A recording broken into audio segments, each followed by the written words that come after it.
49ers Web Zone No Huddle podcast, part of the Odyssey Network. I'm Al Sacco with Brian Rennick, and this is one of those pinch yourself shows for Brian and I, because we are lucky to talk to a 49ers legend today who ranks 6th all-time in franchise history in receptions, 7th in receiving yards, and 4th in receiving TDs. He's a Pro Bowler, a Super Bowl champion, an actor, a producer, and now author of the upcoming book, Playing Ball, Life Lessons from My Journey to the Super Bowl and Beyond. He is Vernon Davis. Vernon, thank you so much for being here with us. Oh, thanks for having me. All right, Vernon, I got to start out with the book because Brian and I just got it a couple days ago, and I haven't been able to put it down. And, you know, it's such an honest account of your memoirs. What went into writing this book for you? What was the process, and what can your fans expect? Yeah, I think this book it really took me back to my childhood. It took me back to some moments that I didn't want to revisit, but it was quite the journey. Very thankful to be able to go back in time and to put out something that I think will be really, really beneficial for a lot of people. Will give some insight, also motivate people in so many different ways. So I'm elated to be a part of. Like I said, I'm elated to be a part of the journey and to be able to put the book up. That's awesome. And, you know, 49er fans are going to be thrilled. Mike Singletary wrote the book's intro, and, you know, kind of to think how far the two of you have really come. You know, you went from the focal point of a very, very famous post-game tirade to then transforming yourself into a team leader. You know, what was your initial reaction to those words, and how did it ultimately help you become the team first leader that you became? Yeah, I think initially as a young man coming in and you're trying to find yourself, there's always going to be some hurdles that you have to go over, and to be able to have someone like Mike Singletary there in your corner to is a beautiful thing. To be able to have someone guide you like Mike Singletary is a beautiful thing. And as I think back, I kind of regret it in a sense, you know, that I wasn't able to just retain the information that he was given and to be that leader initially that the team wanted me to be. But, you know, eventually I started to find something in myself, and I became cognizant of the little details that I needed to be able to be that person that they brought me in to be. And, you know, Vernon, I think when you look at your career, you had some terrific seasons, especially in those Harbaugh years. But what sticks out to me the most about you, and something I don't think you get enough credit for, is what you did in the playoffs. So I'm going to throw your playoff stats out you with the Niners, and I don't know if you know them or not, but in 8 postseason games, you had 600 receiving yards, 7 touchdowns, and you had 104 yards in the Super Bowl, and then obviously the catch 3. What do you think it was about not only yourself, but your group of teammates? Because it's so difficult to win in the playoffs the way that you guys did in those years and win all those games. Mm-hmm. What do you think it was about yourself and that specific group that was so special and allowed you guys to be that successful in the postseason? I think it was the desire that we had to win that game, to win all the games in the postseason, even though initially when we first made it to the playoffs, it didn't go in our favor as far as the NFC Championship. We all know how that went down. Yes. I think we had just a burning desire to win and to achieve greatness after all we've been through. Before Harbaugh walked in, we were struggling, man. It was tough. It was tough to get a win. And I think we just wanted it so bad. I mean, it's the game always go to that team who wants it more, and we wanted it more. So we came in on fire, and we wanted to do it for the organization. We wanted to do it for the fans, and most importantly, we wanted to do it for ourselves. And that's what we did. We reached deep down inside ourselves, and we came together. We played together, and we were able to have a lot of success during our run when it came to the playoffs. You were a part of, you know, what we would consider that Harbaugh mini dynasty, if you will, right? 3 NFC championship games in 3 years, 1 Super Bowl appearance. And this 49er squad is in the midst of another really impressive run with Kyle Shanahan, 4 NFC championship games in 5 years, 2 Super Bowl appearances. But like that Harbaugh team, those 2 Super Bowl appearances ended in a loss. I was wondering for this team specifically, as somebody who has experienced what it's like to be on a team coming back a year after a heartbreaking defeat in the Super Bowl. You know, you guys still made it back to the NFC Championship game the next season. What was that season like for you guys as a team and a locker room to come back after that loss against the Ravens and still have the mindset that, you know, like you said, we want to achieve greatness? You know, it seems like Super Bowl losers have a hard time the next season. Do you think this team, this current 49ers team, is still set up like you guys to still make a run and possibly make it back to the Super Bowl? Well, I think if the 49ers are able to keep this same team together and add more pieces to the puzzle, I think they have a legitimate shot. What was it like for you? I would say, what was it like for you guys to kind of overcome that heartbreak from the Super Bowl again to make it back to an NFC Championship game?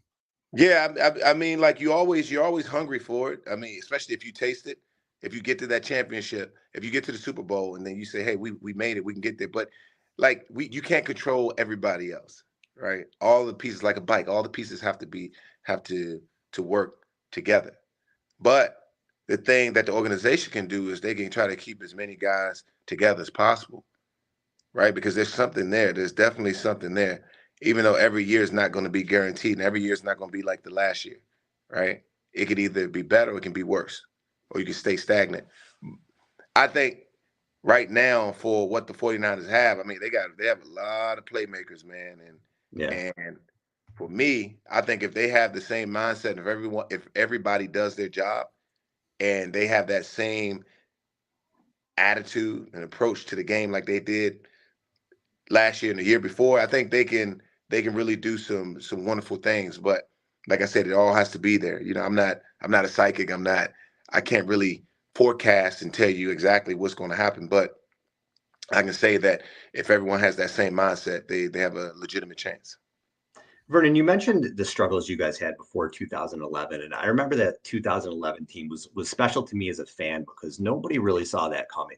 And then you guys just took off that year, and it was such a special season. And you went on to be really good for the next few years. What do you think it was from 2010 to 2011 that clicked? Was it the coaching change? Was it just players growing, a little bit of both? Yeah, I think players were evolving. I think we all gelled together, and we really cared about each other. We hung out. We stayed together. When you have that togetherness, I think it says a lot, because a lot of times I've been on teams where guys are just together in the locker room, right? They go to work, they don't hang out outside of that. But the team that we had, we stuck together, man. We went to dinner together. That's awesome. We did activities with our families, and that's what it's about. It's about getting to know each other on a deeper level, and you have to have that. When that type of synergy is there, then you can go to work and know that, hey, you know, I love these guys. These guys aren't just my work buddies; they're my buddies for real. Like we're doing this. There's a family connection here, some kind of family energy that we have going on. So that's huge. I mean, I remember when I was in Denver, Peyton Manning used to take the offensive group to steakhouse I think it was every Wednesday or Thursday. It's because he understood the essence of doing things outside of the locker room, and that's key. That's one of the biggest. It's the little things that allow you to be able to achieve the bigger things, and that's what we were able to do from 2010 to 2011.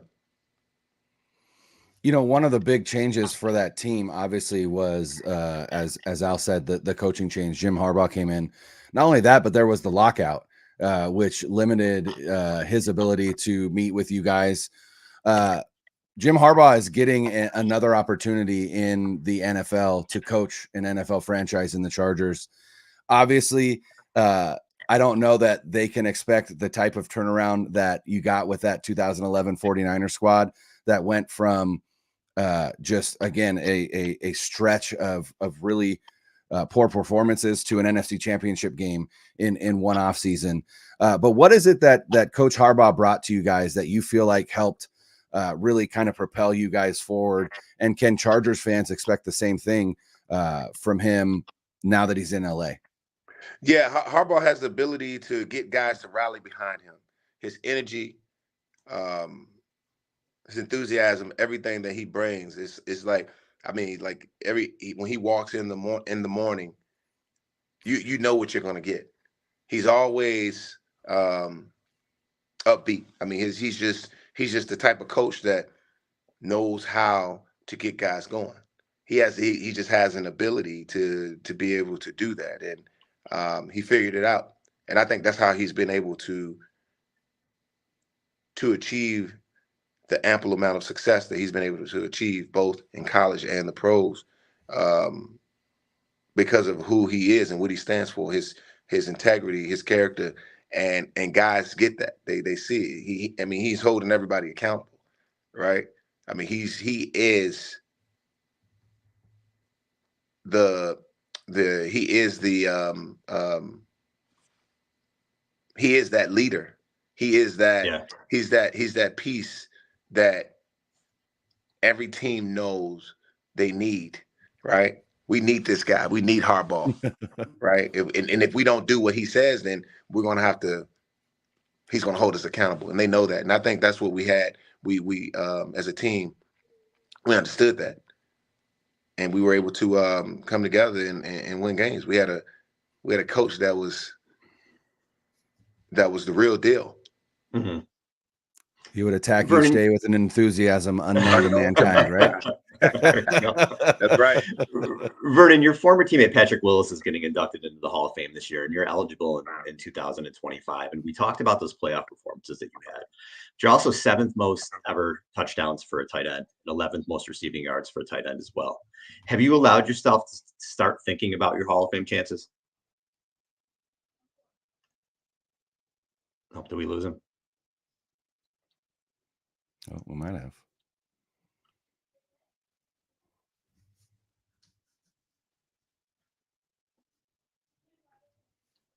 I'll give him a second here. Live YouTube, Brian. That's right. There he goes. Sorry, Vernon, did you get that question? Yeah, say that one more time. I'm sorry. So Patrick Willis is getting inducted in the Hall of Fame in 2025. And we talked about your playoff performances that you've had, but you also have the 7th most touchdowns for a tight end of all time, 11th most receiving yards. Have you allowed yourself to think about your Hall of Fame chances in 2025 at all? No, I never really thought about it. I mean, I just, look, if it's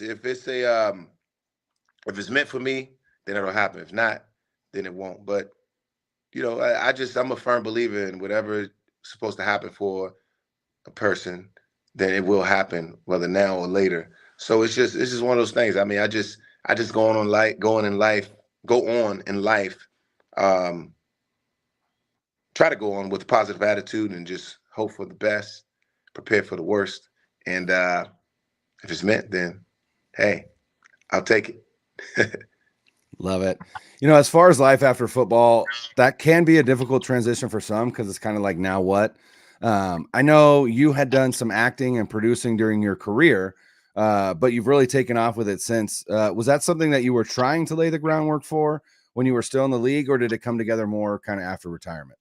I never really planned to be an actor. I never planned to be anything outside of football other than a painter.